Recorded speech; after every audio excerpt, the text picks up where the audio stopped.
All right, today we're doing something a little different. We're going to take a charming little story about two rats and use it as a surprisingly practical roadmap for how to build a house. We're going to break down everything from that first spark of an idea all the way to the final inspection, following their adventures step by step. So let's meet our main characters, Arnie and Lucy. They've just gotten married, but instead of fading to a happily ever after, their story kicks off with a very real, very practical question that pretty much grounds the whole fairy tale in reality. And yeah, that one simple question is what starts their entire journey, taking them from saying, "I do," to having to figure out how to DIY. Living with granddad? Well, that's a temporary fix, But then a friend makes a suggestion that plants a seed. Why not build your own house on this great plot of land called Sunny Side? It's an amazing dream, right up until their friend Tony hits them with the first, kind of gritty reality of construction. Think about it for a second. A house weighs hundreds of tons. All that stuff, the sand, the cement, the bricks, it all has to get to the building site somehow. And that's where Tony and his beat-up old lorry come in. This is such a crucial point that people always forget. Building is, at its core, about logistics. It's not glamorous for sure, but it is absolutely essential. Okay, so with the logistics kind of sorted out, the dream starts to take shape again. But this, of course, brings up the next massive hurdle. How are you going to pay for it all? This is where the dream of the blueprint crashes right into the reality of the bill. So Arnie and Lucy go to meet their architect, a sparrow named Bill. They're all excited, but the plans he shows them, well, they aren't quite what they were dreaming of. See, to make the house affordable, Bill had to simplify things, like the shapes of the windows, and he got rid of a workshop they wanted. It's their first really hard lesson in balancing those big dreams with a real-world budget. To cover all the costs, they take out a mortgage for 10,000 gold pieces. Seems pretty straightforward. But here's the catch. That is not what they'll end up paying. Over the next 20 years, the total amount they'll actually repay is closer to this, almost 16,000. I mean, that is a huge difference. This really shines a light on the hidden cost of borrowing money. That loan isn't free, right? You're paying for the privilege of using that cash over time. Their friend Christian the Frog does the math for them, and it turns out they'll pay an extra 6,000 gold pieces just in interest. That's a really powerful lesson in the true cost of financing a project like this. But good design isn't only about saving money.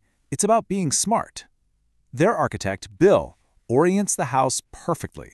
He puts the living room and bedroom windows facing southeast, so they get all that beautiful morning sun.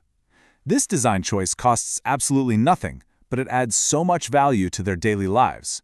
It just goes to show you that a great view can be just as important a feature as a wall or a window. Okay, so plans are set, the money's sorted, they finally get to break ground. This is where the paper blueprint starts to become a physical reality, and with it, a whole new set of challenges pops up.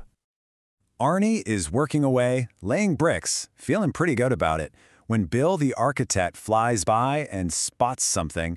It's a common mistake, but it's a critical one. The wall isn't straight. It might seem like a tiny little error, but it can cause major problems down the line.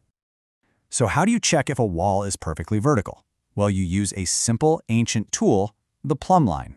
It's literally just a weight on a string, but its principle is flawless. It uses gravity as the ultimate reference for what's straight.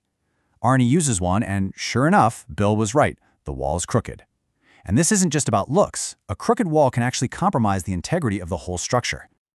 And for checking horizontal surfaces, the tool you need is a spirit level. Bill kind of jokes that as a bird, he has one of these built right into his head, which is how he noticed the mistake. But for the rest of us, these simple tools are completely non-negotiable. They're what ensures every single brick, beam, and floor is perfectly aligned, and that's the foundation of a safe, sturdy house. But just when they're finally getting the wall straight, a totally new kind of obstacle appears. And this one isn't an honest mistake. This is a villain with a very crooked scheme of his own. So the villain, a guy named Lanky Jack, cooks up this truly diabolical plan. He sends Arnie a fake official letter that says the building regulations have changed. Arnie, trying to do everything by the book, follows the new fake instructions. Then an inspector who's in on the scam shows up, finds a violation of the real rules, and orders the whole house to be torn down. They're absolutely devastated, as you can imagine, but Arnie and his friends go to the council archives, and this is the turning point. The archivist, Mr. Lucas, takes one look at the letter and right away says it's a forgery. They've been tricked, but now they finally have proof. And from that moment on, the whole scheme just unravels at incredible speed. In this huge stroke of luck, it turns out the neighbor that Jack's crony tried to bribe, yeah, he's the regional police chief. Talk about a bad move. The chief summons the sidekick, who immediately confesses everything, and that leads the police right to the fake stamp they were using. Game over. So, with the villain defeated and their house saved from demolition, Arnie and Lucy can finally get back to work. It's time for those final, crucial steps that will turn their house into a real home. Now as they move to the finishing touches, like the electrical wiring, the story gives a very, very serious real-world warning. And it's one we absolutely have to echo. Never, ever try to work on electrical sockets yourself. Some jobs are only for professionals, and this is one of them. Seriously, your life is at stake. So, with the electrical work done safely by the pros, the final inspection committee arrives. They go over every single detail of the house, and they find 0 defects. Nothing. Arnie and Lucy have officially passed. They can finally move into the home they built with their own 2 hands. And the story wraps up on this really beautiful note, because beyond the thick walls and the sturdy roof, a well-built home offers you something invaluable: peace. Good sound insulation means you can live your life without disturbing the world and without the world disturbing you. So from one simple question of where to live, this little story took us through logistics, financing, hands-on construction, and even a criminal conspiracy. And it leaves us with one final thought to chew on. After all the technical challenges are met, after all the bricks are laid, what is that crucial element that finally truly turns a house into a home?